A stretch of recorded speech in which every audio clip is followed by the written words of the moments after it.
In 2004, a 19-year-old writes a check for $19,000. That check will eventually be worth over $100 billion. But he will never see most of it. His name is Eduardo Saverin. His roommate's name is Mark Zuckerberg. Together they are about to build the story of Facebook, the fastest growing company in internet history. Eduardo puts up the money. Mark writes the code. They split it, 65% to Mark, 30% to Eduardo. A handshake deal between friends. Within weeks, the site explodes. Harvard. Then Columbia.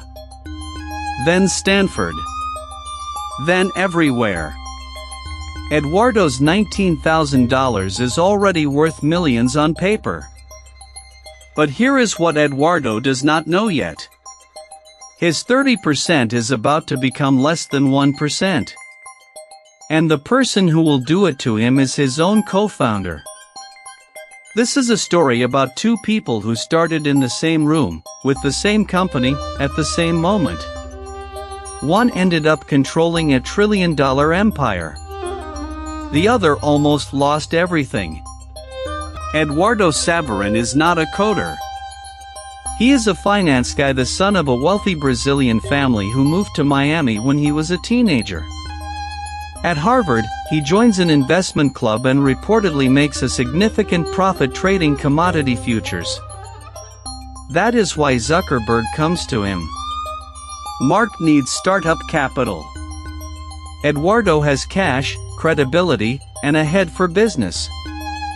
He becomes Facebook's first CFO and sole investor. $19,000. That is what Eduardo puts in. He opens the bank account, handles the incorporation paperwork, and sets up the company in Florida. He is co-founder number 2. Meanwhile, Zuckerberg is doing what Zuckerberg does best, building. He moves to Palo Alto for the summer of 2004. Eduardo stays in New York, chasing an internship at an investment bank. This is where the two paths diverge. Mark is in Silicon Valley, meeting investors, hiring engineers, sleeping on floors. Eduardo is 3,000 miles away in a suit, working someone else's job. Zuckerberg begins to feel Eduardo is not pulling his weight. Eduardo, meanwhile, believes his financial role entitles him to his full share. He bankrolled the thing. Then Sean Parker enters the picture. The Napster co-founder.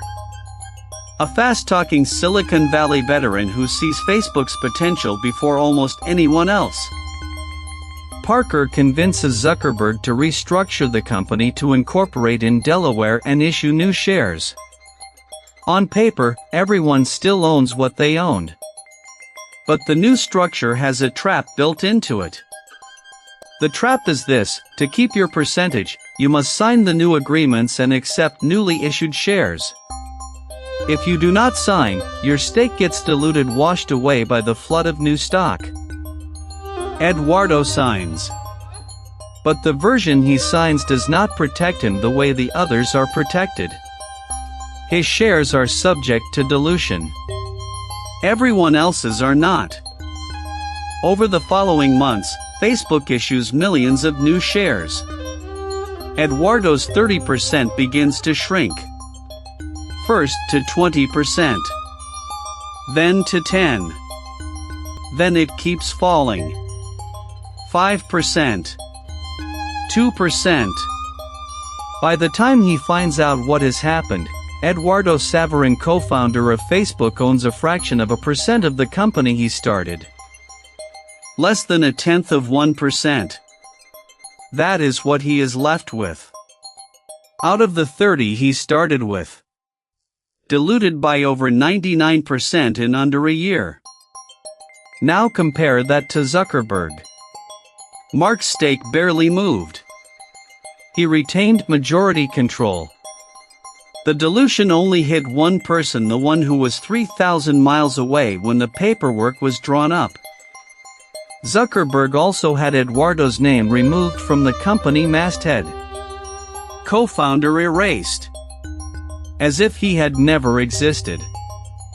Let that sit for a moment. You fund the company. You incorporate it. You are listed as co-founder. And then one round of paperwork later you are nobody. Eduardo does what anyone would do. He sues.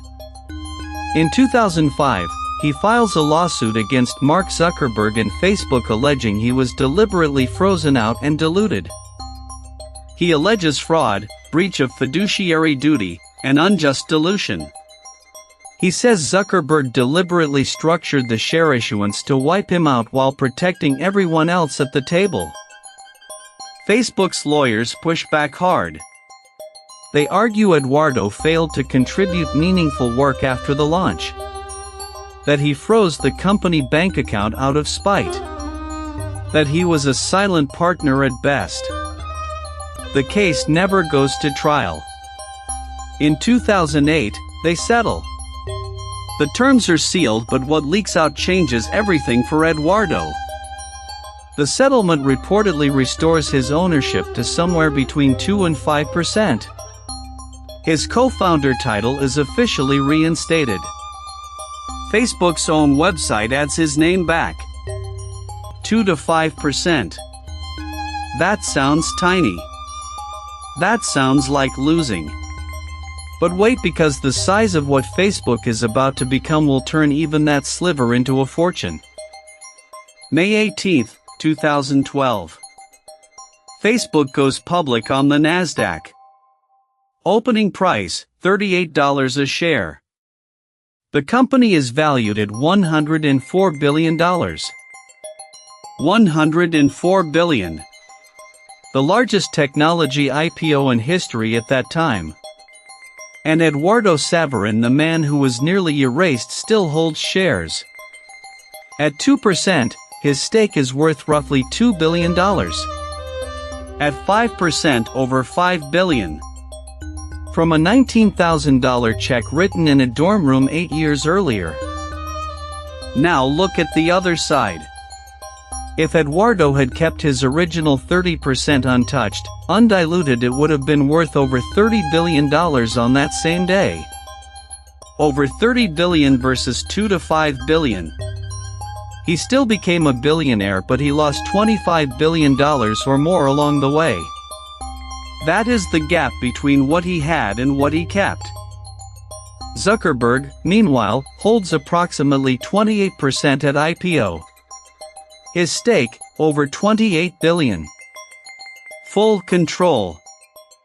Full credit. Full power. Same company. Same starting room.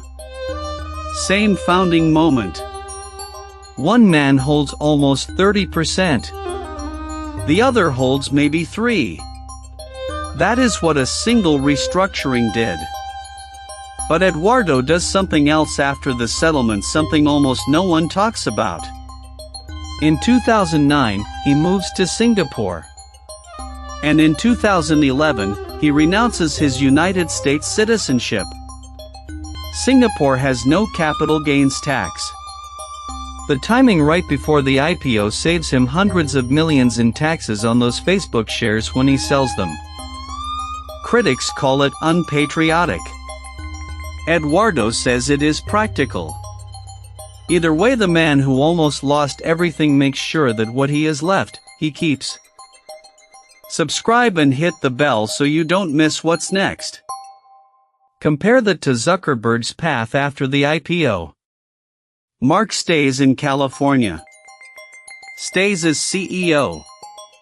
Builds Facebook into an empire. Instagram, WhatsApp, Oculus. Rebrands the whole company to Meta. By 2021, Zuckerberg's net worth crosses $120 billion. He is one of the 5 richest people alive. His stake in the company has multiplied 100-fold since the dorm room. Eduardo? He becomes a venture capitalist in Singapore. He invests in startups across Southeast Asia.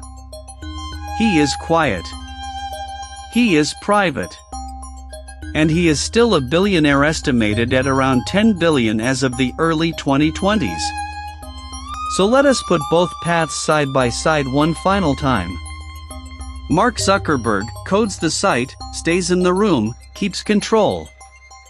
Result: over $100 billion in total command of one of the largest companies on earth. Eduardo Saverin funds the site, leaves the room, loses control.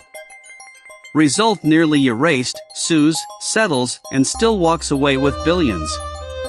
But a fraction of what he once held.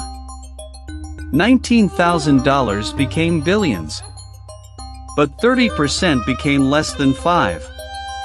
He won and lost at the same time. The difference between them was not intelligence. It was not money. It was proximity. Eduardo left the room.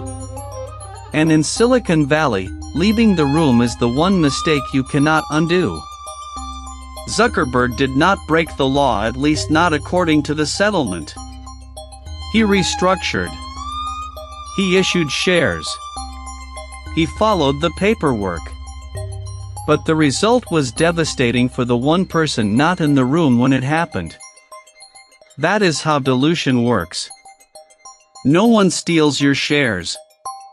They just print new ones for everyone else, and your slice of the pie shrinks until it almost vanishes. Here is the strangest part. Eduardo Saverin is not a tragic figure. He is a billionaire many times over. He lives in one of the wealthiest cities on earth. His children will never worry about money. But he is also a man who knows every single day exactly how much more he could have had. Over $25 billion more. That is the weight he carries. And Zuckerberg? He built an empire. But he also built it on a moment that erased his co-founder. That story followed him for 20 years. It became a movie. It became a legend. The Social Network, the 2010 film, made Eduardo a sympathetic character and made Zuckerberg a villain in popular culture. Whether that is fair or not, it is the version most people remember. Two men. Same dorm. Same company. Same day one. One kept almost 30%. One lost over 99% of what he had. Both became billionaires. Only one kept control. That is the story of Facebook's founding. Not a fairy tale. Not a tragedy. Something stranger, a story where both sides won, and both sides lost, and $19,000 turned into the most expensive handshake in Silicon Valley history. If you had co-founded a company with a friend and watched your share drop from 30% to less than 1, would you have stayed and fought? Or would you have walked away? Tell me in the comments.